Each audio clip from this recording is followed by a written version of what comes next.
if you took Spanish in high school, it helps, because a lot of the words are the same. Like, for example, whenever they count, they have their own numbers that they use.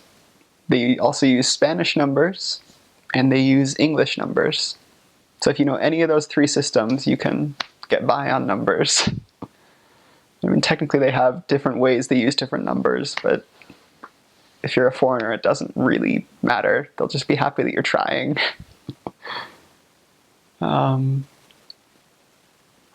There's a word that just means hello or how are you. It's very much like the Spanish words como está, but they kind of just squished it. Now it's como está.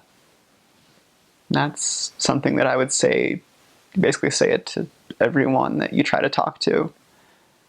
It's just a great way to try to greet someone. How are you? And then it kind of gets the conversation going.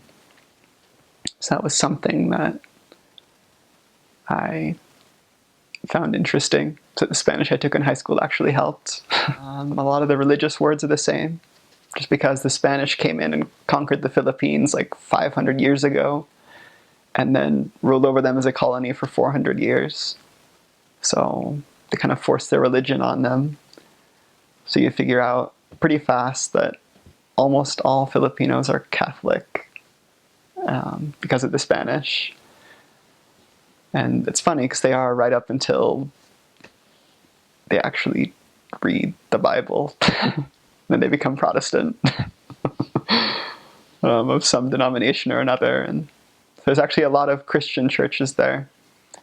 And it's, as far as I know, the only country in Asia that is pretty much all Christian, which is really nice, because whenever you say Christ, people actually know who you're talking about, at least in some form or another. And it leads really well into the conversations. It leads into them actually liking missionaries. They really do like missionaries there.